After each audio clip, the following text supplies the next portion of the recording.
Yes. That's also an option. Is it from this hot? Right one, is it from here? So I saw a few women just went out to the restroom, which we come back, let's keep going. Well, that's better. Now I can continue.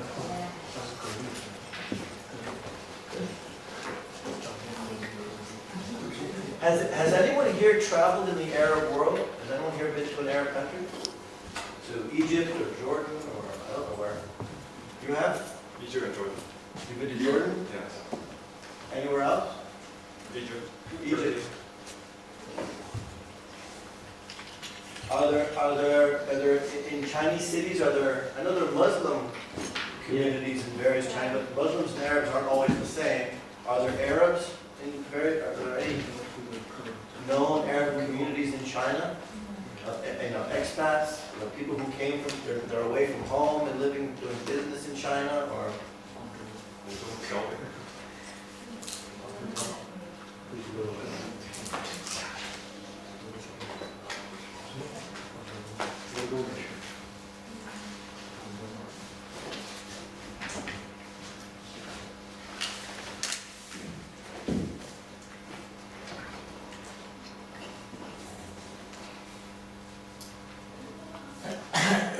I hear that.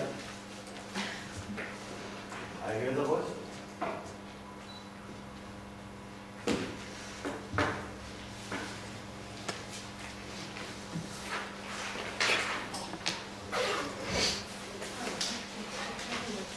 What's that? What was that?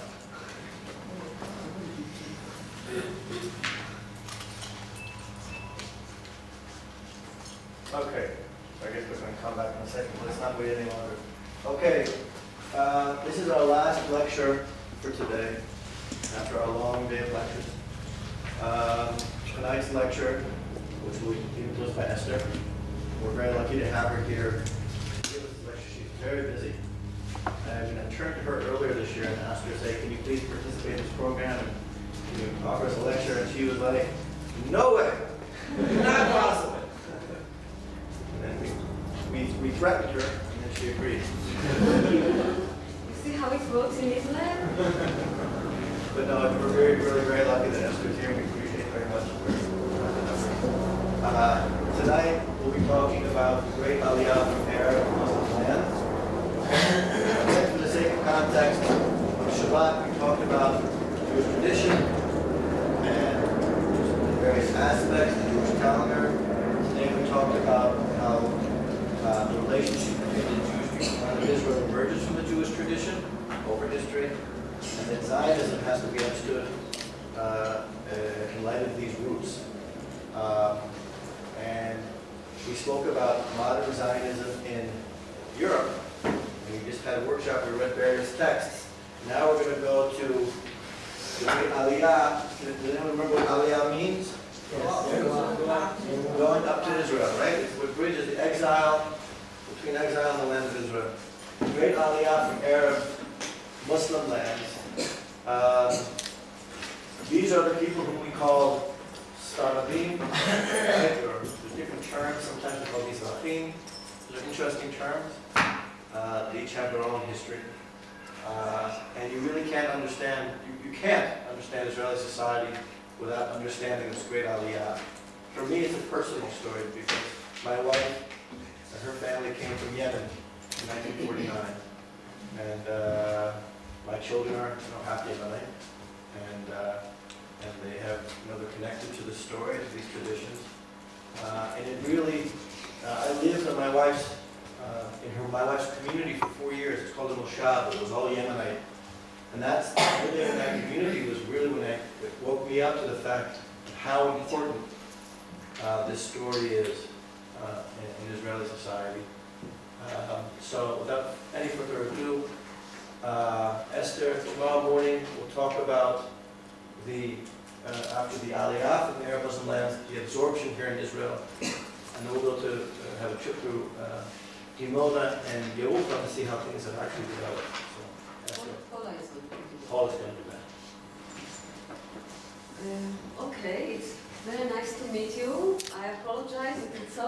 I know it's not easy to concentrate, but I'll do my best to be interesting.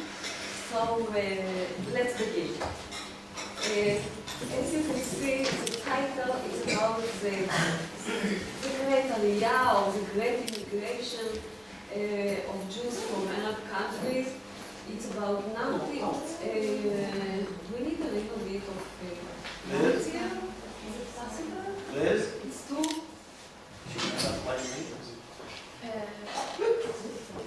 Where is Let it? us. Turn up light. Maybe Liz? discreet, but it's Can we get a little, is it possible to get a little bit of light? no, there's one button. It's all or nothing? Yeah. So we have a democracy here. Who wants to have the lights off, raise your hand. I can open these maybe a Wait a bit second, more. raise your hand if you want to have lights off, raise your hand. If you want to have the lights on, raise your hand. No, not everyone is voting. You can't do it like this. Everyone has to vote. Try it again. Okay, Esther, what would you like? But I need a little bit of light here. Liz, can we turn on the lights? Because I tried something little and I can't read that one. And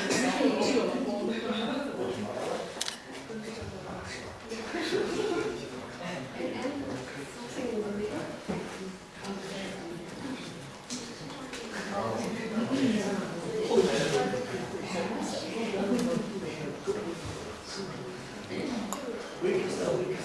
Can everyone see that? Yes. When it comes to pictures, we will tell you. So, okay, so let's begin.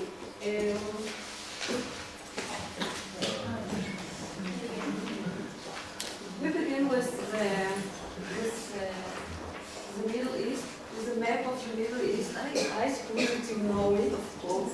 And I would like just to show the countries that we speak about.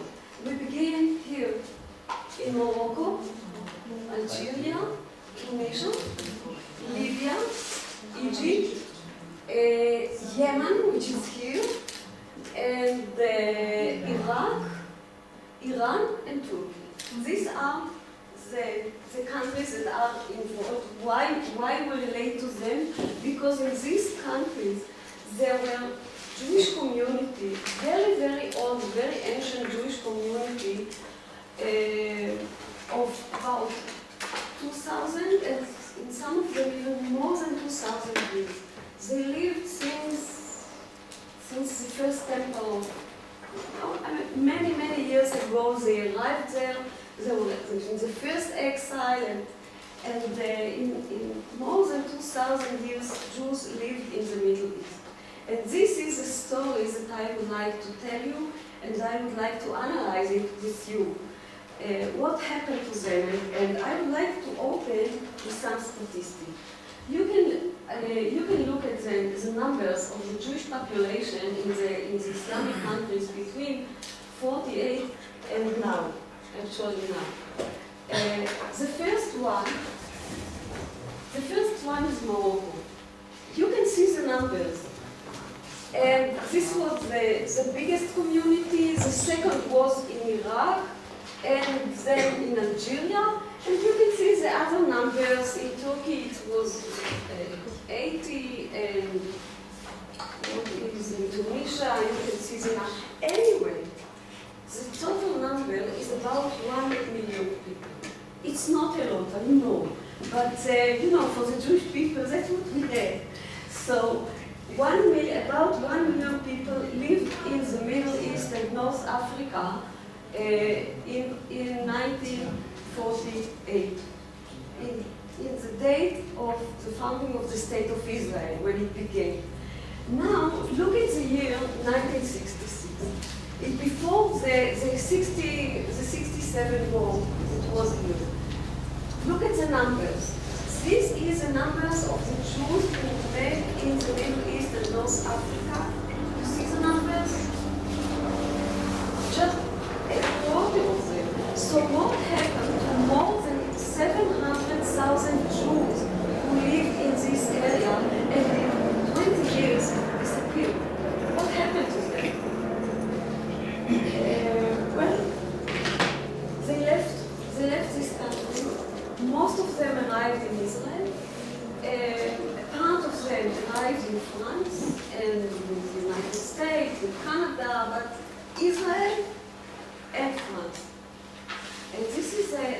question that I would like to ask. How can we explain? And when you look at what's the situation now, there are only two communities, very small. It's about 30,000, even less than the numbers that is written here. Very small communities in Turkey and in Iran. Very interesting that it is in Iran. They continue to live there, but in all the other countries are empty. In Morocco, there is 1,000. In Egypt, maybe 10 people. In Iraq, maybe 10 people. But in Yemen, I think it's at about 10 or 20. But we have an article in our magazine that's coming out. Yes. We have an historian, an American historian, Jewish historian who's in Yemen, yes. counted 90. 90? Yes. Okay, all of them in Sana'a.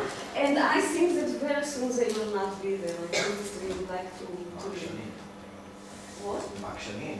Reactionary, very stubborn, but anyway, you can see it's empty. The Middle East is almost empty, and you can find them here, of course, because half of the Jewish population in Israel are Jews who came from other countries and from the children and grandchildren and so on. So this is the situation. How did the Zionism explain what happened? I would like to give you some narratives. The first one would be the Zionist narrative. The second one would be the Palestinian narrative, explanation.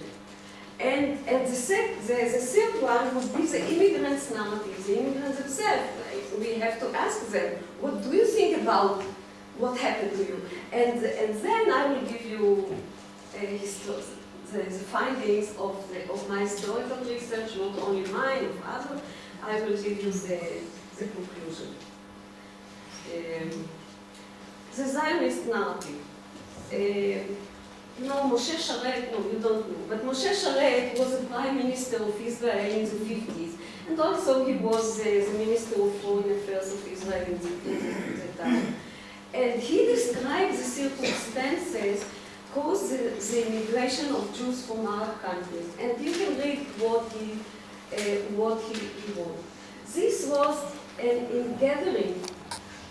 Pay attention to the terminology. The ingathering of the exile. They returned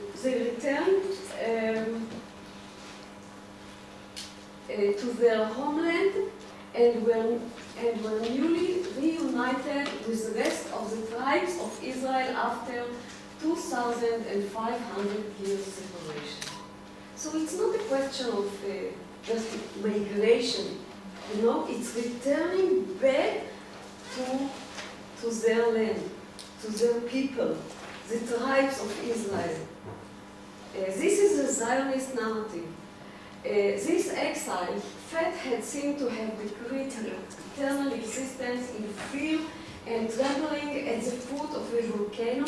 So this was a situation of determining that their lives would consist of mental and physical distress in exile.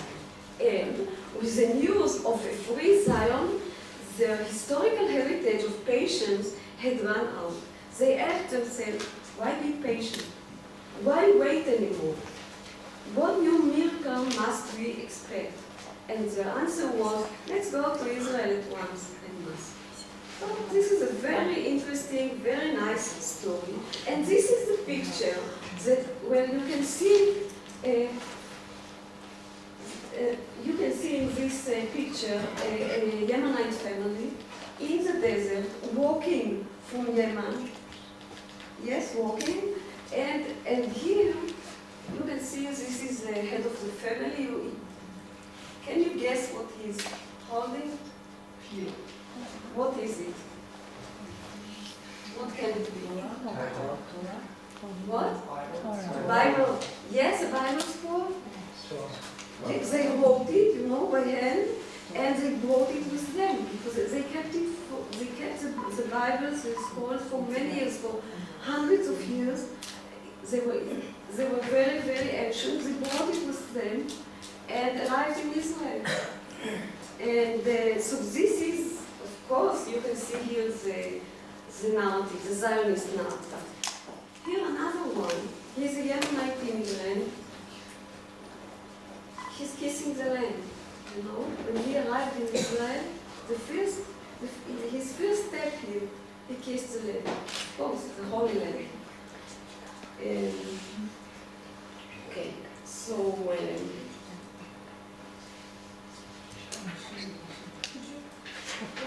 Can we turn off the light for a little while while it's running the pictures now? Because it's hard for us to see. To recognize. to turn off the light. Okay, okay. Does anyone know how to turn off the light?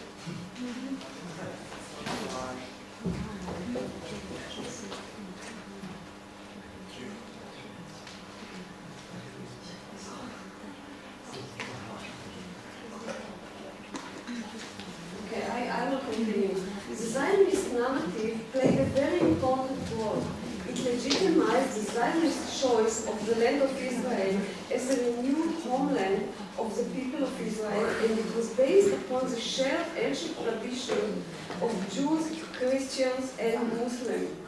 While the immigration of European Jews to Israel in the 50s was linked to anti-Semitism and the Holocaust, and considered to be the only solution to the Jewish problem, the emphasis in regards to Mizrahi or Oriental, as we call them, people who came from the East.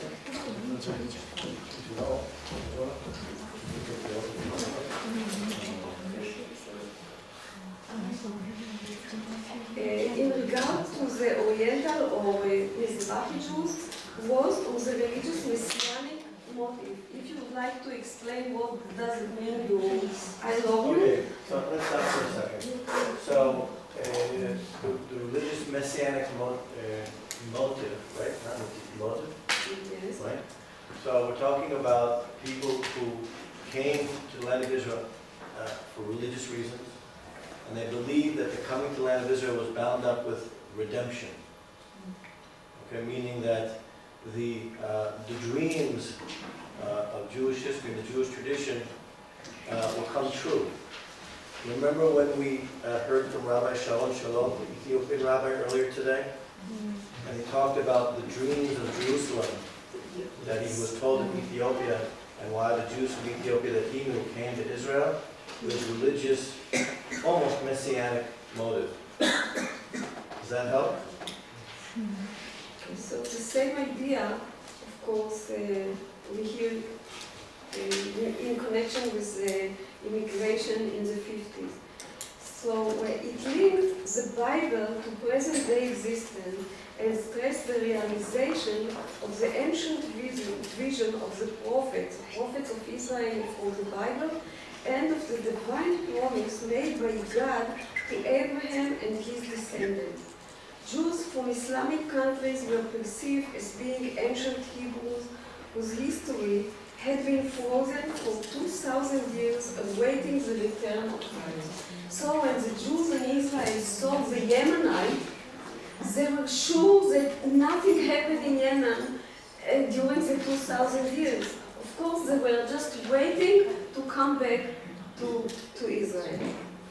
This perception had ramifications even after their immigration to Israel. Because they had returned to their homeland, these Jews were presented as immigrants or as olim, not immigrants, not expels, nor refugees. As such, even the initial conditions of their absorption were not defined as refugee camps. Also, they really were, but rather transit camps, as you see here in the picture. You can see the tent, but many tents, it's not a tent, many tents in the transit camp, but it's not. Transit camp means that that which will function as after you've come from whatever country you've come from, whether it be Yemen or wherever, you come to Israel, and then you have to have a time when you stay in a temporary place. It's understood that you'll be there for a little while, and then you'll move on. Okay? That's what transit camp. And it was because the state of Israel was very poor. It was in the first year of the state, after the war of independence. So people had to live in tents because the state of Israel couldn't afford better. It took some years until the state was ready to build houses and to absorb them. So it was in transition. So my mother-in-law tells a story that they came from Yemen. They put her on the hill, her and their whole village, they put them on the hill outside of Jerusalem, and they put them in a tent, a big tent, and the snow fell, and the tent collapsed, right? And then she said she had to walk long distances. She had one pair of shoes, she had to walk long distances for food, right? She had one pair of shoes, she's walking in the snow, one of her shoes comes up, she can't find it. She has to walk all the way back. It was a very difficult period.